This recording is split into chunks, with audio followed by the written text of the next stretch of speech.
Hello guys, welcome back to Ulil Study Club by Dr. Fitriana Aulia. Oke, setelah lama kita tidak belajar EKG, dan kita review materi di Live in the Fast Lane lagi. Eh, oh ya, ini suara aku mungkin agak serak ya, karena kebetulan aku emang lagi batuk. Nah, tapi kita langsung mulai aja. Kali ini judulnya adalah Aslanger Pattern, Another eh, OMI. OMI di sini bukan myocardial infarct ya, tapi occlusion myocardial infarct. Oke, jadi di sini 13.3% of inferior myocardial infarct may present with a Slanger pattern, and due to being incorrectly labeled as an STEMI, be deprived of emergent revascularization therapy. Pada April 2020, Aslanger itu dia mengidentifikasi semacam pola khusus di ECG yang menandakan akut inferior occlusion myocardial infarction pada pasien dengan concomitant multivessel disease yang tidak menunjukkan gambaran STEMI atau memenuhi kriteria STEMI.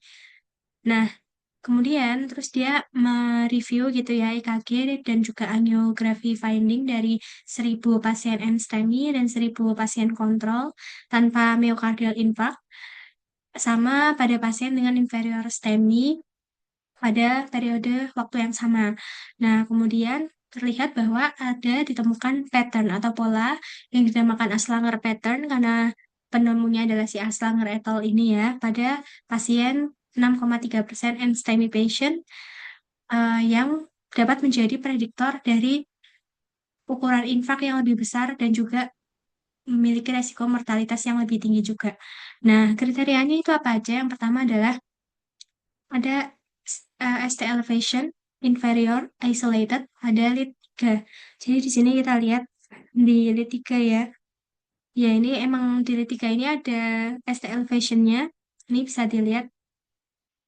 Nah, yang kedua adalah concomitant ST depression in any of V4 sampai V6 with a positive or terminal positive T wave.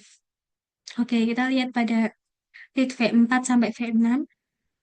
Di sini ada si ST depresi. Oke, ini ST depresi, ST depresi, dan ST depresi. Oke, ST depresi di V4 sampai V6, ST elevasi di lead 3. Tapi ST depresinya di lead V4 sampai V6 ini diikuti dengan T-wave-nya itu positif.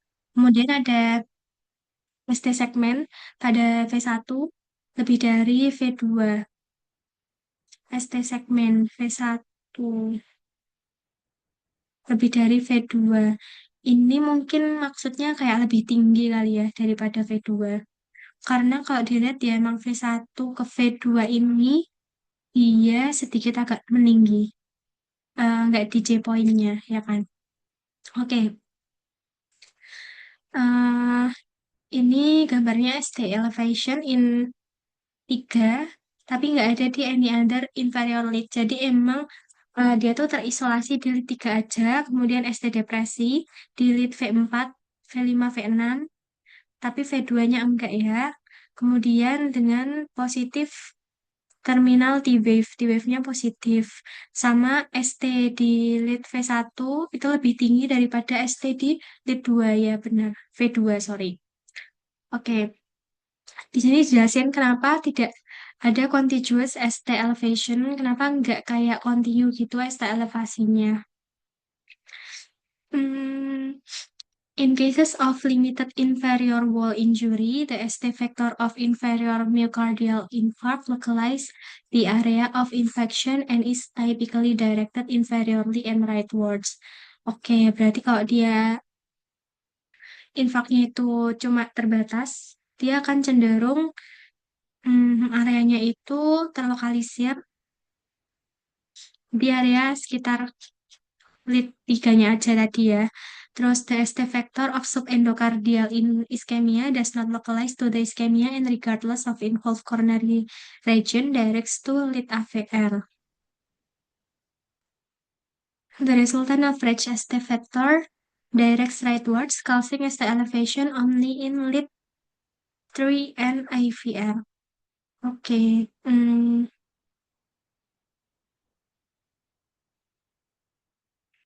Jadi karena dia infaknya cuma terlokalisir di lead 3 aja, sama di AVR, AVR-nya itu kenapa ya ini?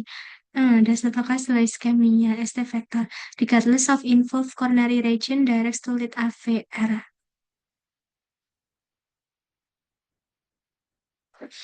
Oke, sebenarnya nggak terlalu paham ya ini maksudnya kalimat yang ini apa. The resultant of average has the factor directs rightwards, causing ST elevation. Oh, ternyata di lead AVR juga ada ST elevasi.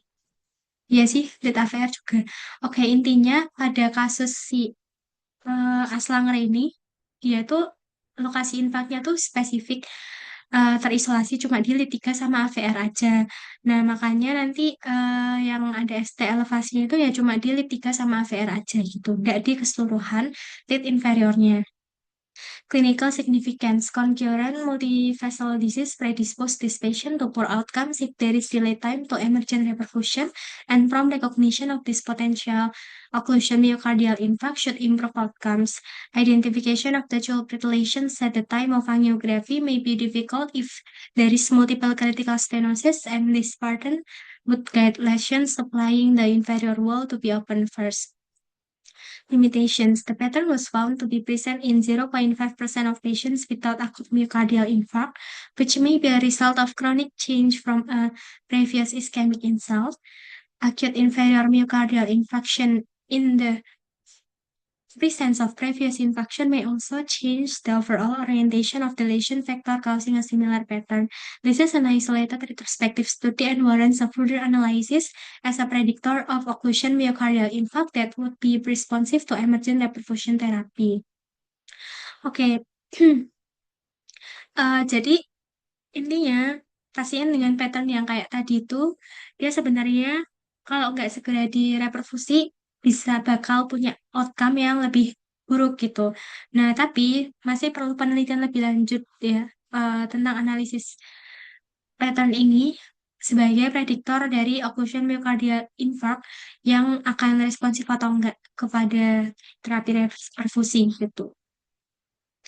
Nah, ini untuk contohnya 57-year-old female without previous heart disease except hypertension present with chest pain. Oke, mari kita lihat. Tadi kan dia lead 3 sama AVR ya. Kita harus cari apakah ada ST elevasi di situ. Oke, ini ada ya ST elevasi. Coba aku annotate. Ini ST elevasi. Ini ST elevasi. Ini ST elevasi. Terus di AVR ini juga ada ST elevasi, ST elevasi, dan ST elevasi. Nah, kebetulan kalau yang di AVR ini kan dia emang T-nya itu inversi ya.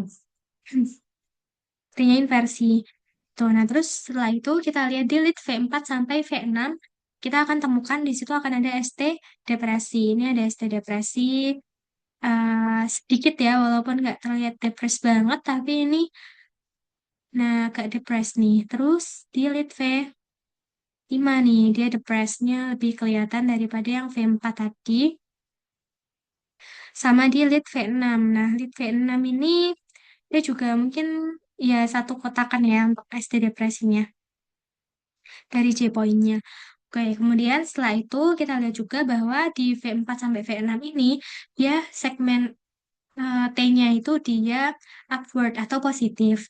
Kemudian kita lihat di lead V1, V2 bahwa tadi disebutkan bahwa ST elevasinya di V1 itu akan lebih tinggi daripada di segmen ST di V2. Ini kan lebih tinggi ya. Dia agak sedikit lebih tinggi dari J point, sedangkan di lead V2 ini dia sama kayak J point gitu. Jadi ya memang ST segment in V1 itu higher than V2.